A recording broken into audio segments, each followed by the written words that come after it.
Classic Restos, proudly brought to you by Shannon's, insurance for motoring enthusiasts.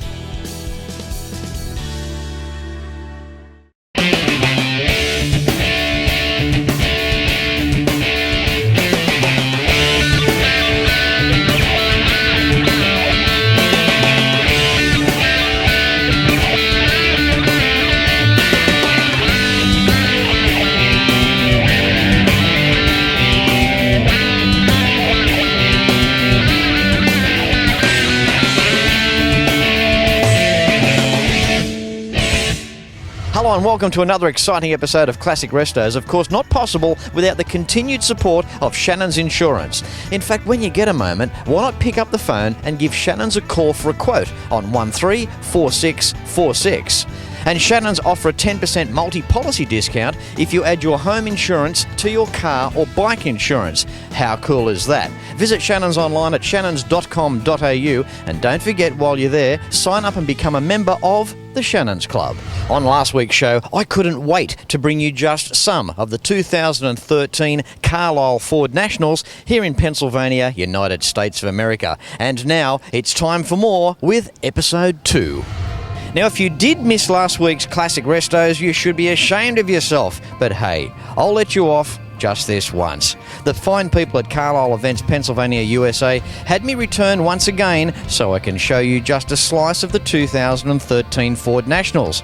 There was a segment on the all-new Ford Raptor, a fire-breathing 6.2-litre V8, spinning out 411 horsepower. It's an all-terrain vehicle that not only pins you to your seat on takeoff, but also allows you to jump over the rough stuff in some traditional class and style as well.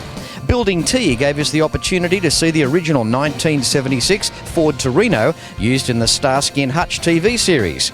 There was Building G, where the rarest of Hypo 289 Ford V8 cars were sitting. And believe me, to see these original examples were amazing. Whether you're into Fords or not, these are incredible benchmark cars. There was some action showcasing some brilliant drifting ability on one of the tightest drifting circuits, and it was all up close, in your face, and non-stop.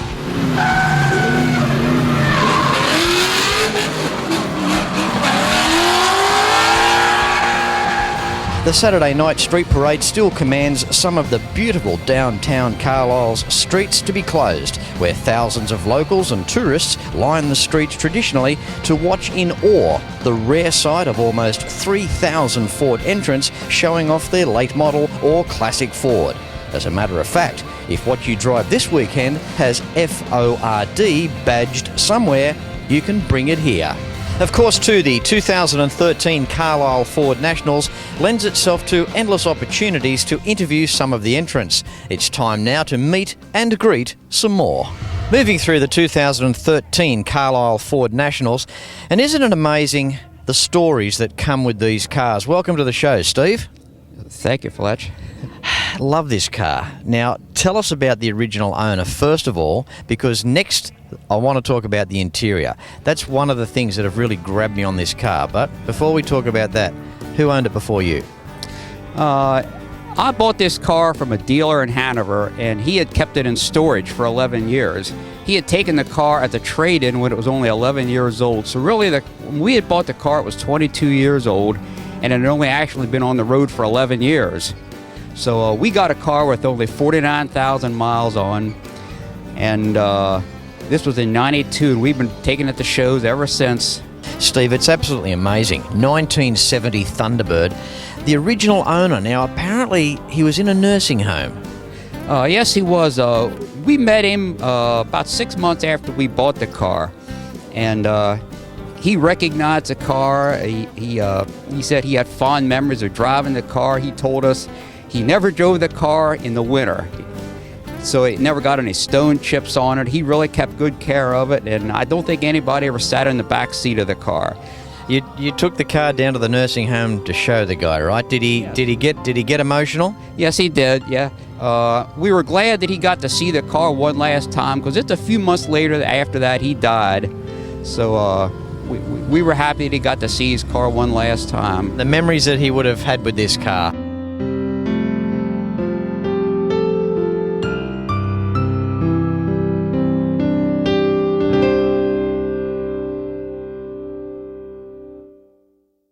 have you ever, in your born days, seen a nicer interior?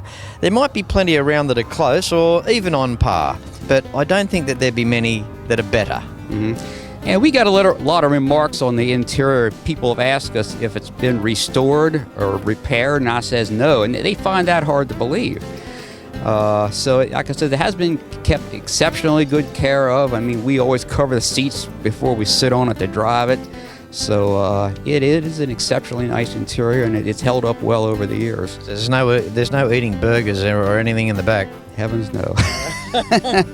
Well, I guess a thick shake's out of the question. The curvature of the back seat, Steve, is amazing. That wrap around that bolster. I mean, we all know these cars were built back in a time when pride was taken, when one manufacturer would try and outdo the other. The GM boys and the Chrysler boys must have seen the back seat of this car and thought, wow, well, how do we compete with that? Yeah, the Thunderbird had that wraparound rear seat from 1967 through 71. And I've heard it was a very comfortable seat for two people, but not three because of the curve. I reckon there would have been many occasions where two people would have been on that back seat. Maybe not in this particular car, but in others. Yeah, sure. Yeah, you're right about that. Yeah. Steve, great catching up with you. Love your car. And it was really, I guess, an interview to find out about the original owner and the interior. But we have to mention what's lurking under the hood. It's got a 429 cubic inch 4-barrel carbureted engine. It was one of the largest engines that Ford built that year. The only engine was larger they put in the Lincoln Mark III, and that was a 460. I bet the way it's geared too, I bet it's effortless on the freeway. Yes, it is. It's a big old luxury car. I guess some people call them big boats, but it just floats down the highway. It rides very well. It'd sit on 120 miles an hour without a problem. I've never tried that. You know it would do it. I think it would, yeah.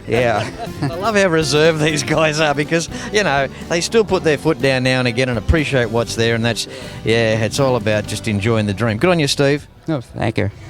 And just when Steve thought he was going to get away from Fletch, he lifts his trunk lid and he's got this trophy in the back. Steve, congratulations. This is outright, is that correct? Yes, it is, Fletch. For Best Original? Yes, presented to us by the Historic Vehicle Association. And they go to shows like this. They also go to concourse like Pebble Beach. And they give this a similar trophy out to cars at bigger concourse like this. So we were really surprised that they would come to a show like this and award us with a trophy like this. That's amazing. This is, in all honesty, I did not know that this was in the trunk. There's nearly 3,000 Fords here this weekend at Carlisle, and this guy here pulls off this one. That's just so good. Congratulations again, Steve. Well done. Okay, thank you, Fletch. I hope you're really enjoying the 2013 Carlisle Ford Nationals, and you're watching it first on Classic Restos thanks to Shannon's Insurance. Back with more right after this.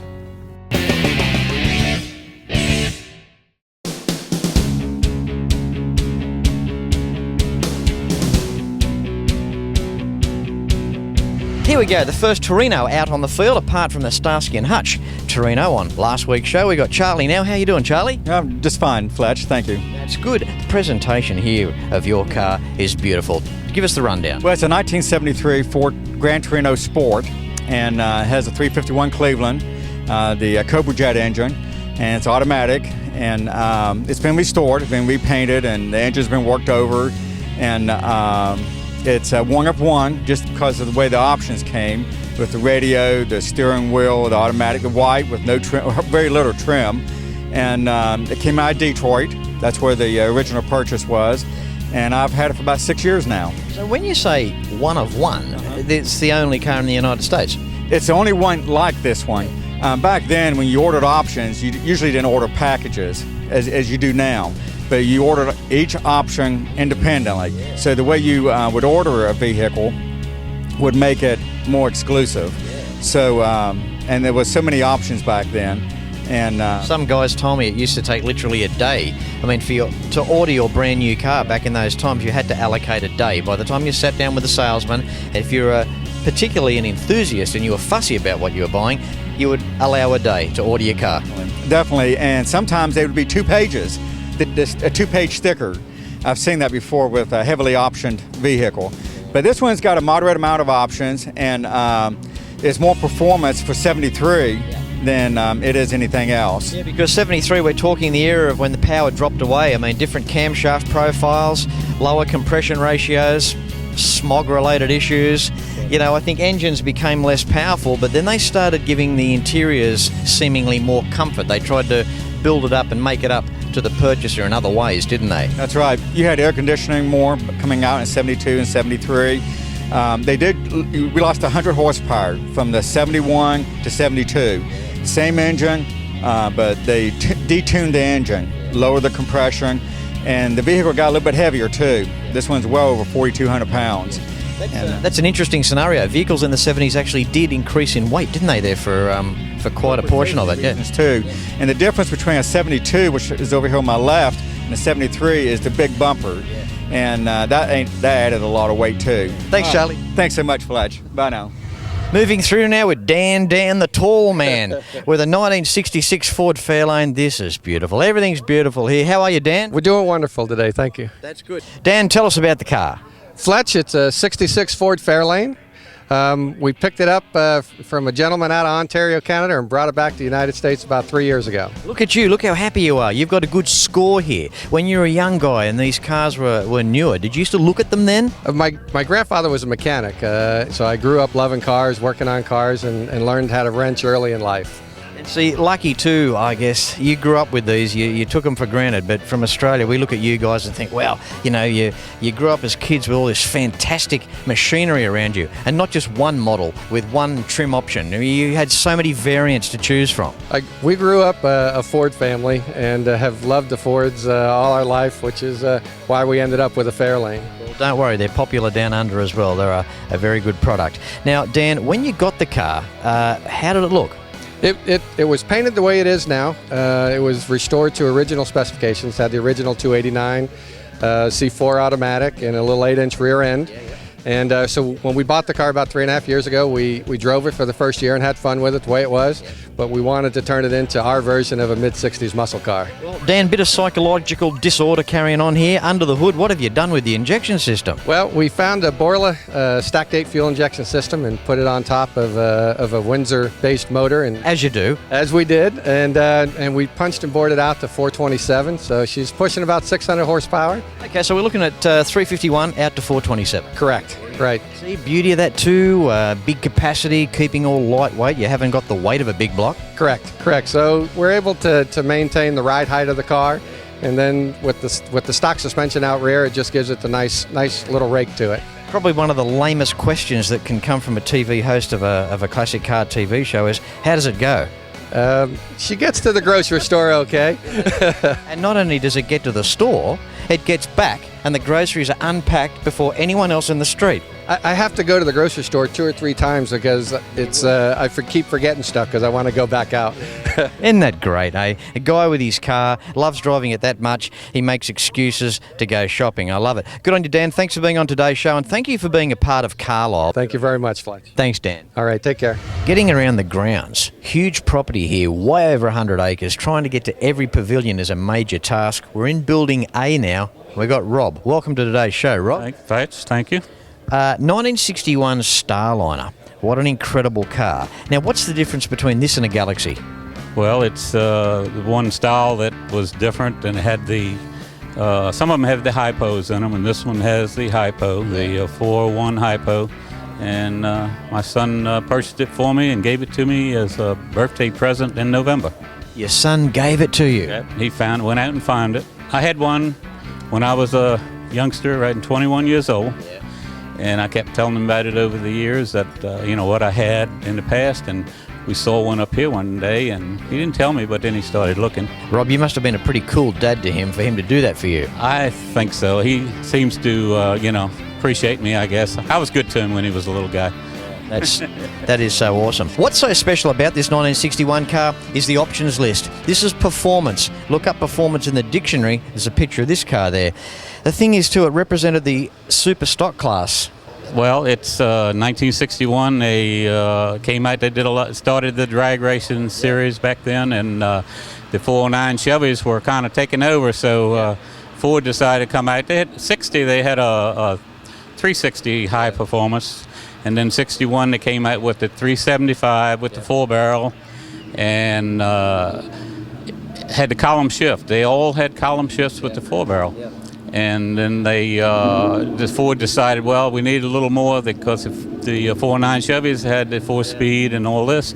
So they would ship you the tri-power system in the trunk. You buy the car new, 4-barrel, and the dealer would put the tri-power on and switch it. And also they would put you in a 4-speed if you wanted that. So back in the days of options, incredible options.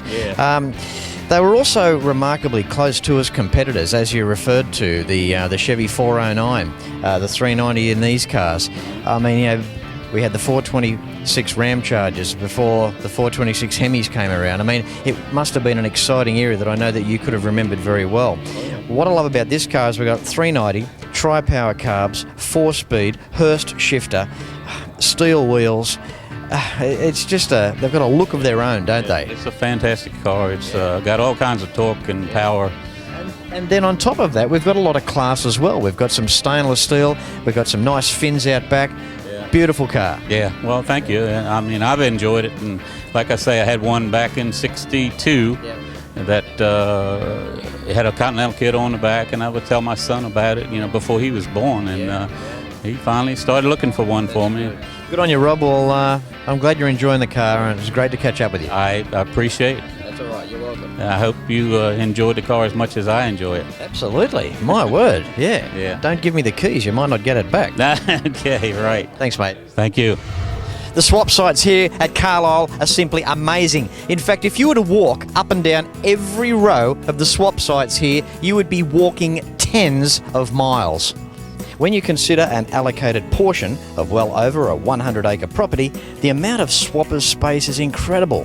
One thing that hits me is the variety of parts and the quantity still around.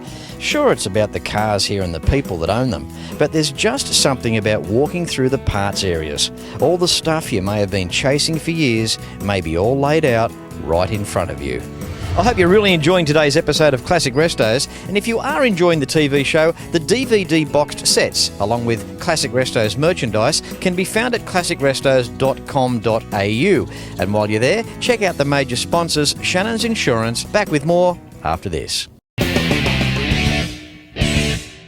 Welcome back. Time now for a 1954 Mercury Monterey. What an incredible car. Welcome to the show, Bob. Thank you, Fletch. Are you enjoying Carlisle? Yes, sir. Yeah. How long have you had this car? I just recently bought it. I can't believe how rocket and jet inspired this old car is for 1954. I mean, this is during the rocket era. I mean, look at the steering wheel. The first thing that gets me is the interior. You look at the steering wheel, between there and the dash cluster, there's like this platform and you've got levers. That's extraordinary. Yeah, they were very forward thinking back then. Yeah, kind of, I guess, you know, where the Jetsons came from. Yeah, probably. Have you done anything with the car, Bob, since you've had it? No, it's as I bought it. Okay. The engine, what are we looking at under the hood? Well, it's had a modern engine put in. Okay. Model of the engine is a 351 Windsor. Okay. It's a late model motor with auto, they say overdrive automatic, AOD automatic. Yeah. It's got vintage air conditioning. It's got rack and pinion, power rack and pinion steering, and power brakes. Okay. All right. So you've got a bit of late model stuff there in the old style, a bit of best of both worlds. I guess with that combination, it would drive quite nicely. Yes, it does. And Bob, when you put your right foot down, does it get up and boogie? Yeah, it does okay. Yeah. You're a bit of a hot rodder from way back. Yeah. So it gets him smiling. So you start reminiscing. You know, when you were a guy back in the college days, what car did you drive back then? Well, my first car was a 53 Ford hardtop. Wow. So you've always been in that sort of bracket, that era of car. Yeah. How does it make you feel now at this stage of life and driving this 54 car? It's a lot of fun. What I love about it too, there's something about red and black. I have said that many times before on the TV show. Red and black. It's there's something about that. Incredible too with its stainless steel. Look how straight it is. I mean, from a distance, it's a knockout car. I mean, it really is as straight as a die. The paint's good. Continental kit out back. You've got the full package going on, Bob. Yes, I do. Yeah. All right. Well, I'm glad you've turned up at Carlisle. Thanks for your time and for being on the show, eh? Thank you. You're welcome. Bye-bye. Bye. The college town of Carlisle, Pennsylvania is an absolutely beautiful tourist destination. If you would like to see some of this amazing area of the United States in conjunction with one of your favourite car shows, you may be looking at joining a Fletch Tour.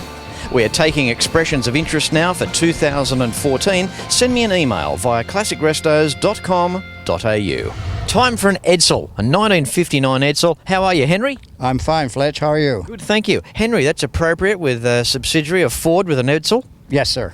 Now, what's the story here? Now, Edsel got a real bad rap in their day, didn't they? Yes, they did. The 58s came out, and there was a lot of technology that they didn't perfect, such as the push-button drive in the steering column. The electric motors on the transmission were too light for the car, and they wouldn't work properly, and they'd burn out. So, back in the day, Henry, did recalls back to the dealerships fix the problem? well, they did fix the problems, but back in the day, there was only a 90-day warranty on these cars, not like today with 100,000 and 5 years or whatever. So you had a 90-day warranty. Okay, so the history of Edsel, it ran, okay, well, this is a 1959 model, so when did they start? They came out in 57 with the 58 model, and they ended in 59 with the 60 model. Wow. They were only 3 years. Total production 112,846 or something like that. Kind of sad in a way, but now where we are on the scale of time, it's good to look back and know that just a limited amount were actually made, because it makes them more classical today, doesn't it? Yes. Okay, Henry, engine packages, what are we looking at? In 58, there was only two available, the 361 cubic inch and the 410 cubic inch.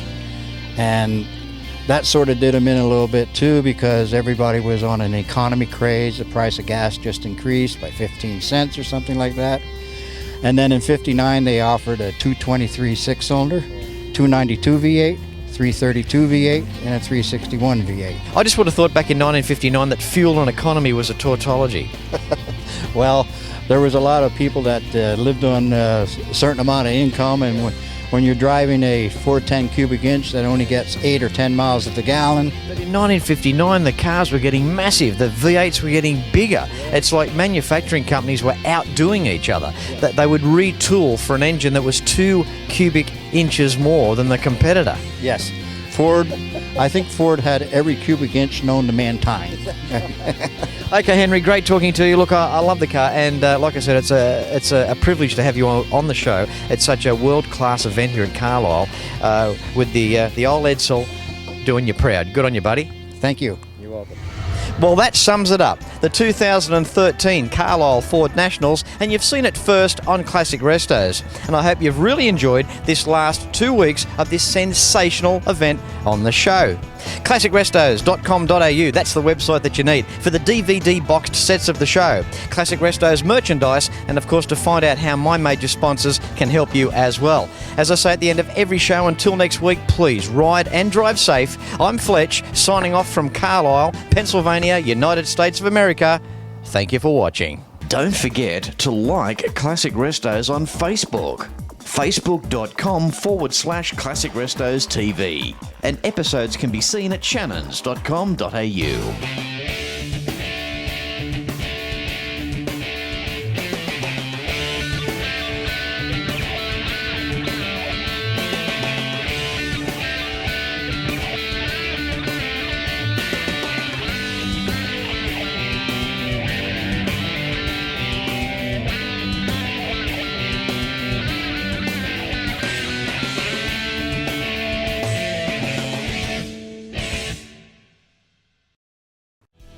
Classic Restos, proudly brought to you by Shannons, insurance for motoring enthusiasts.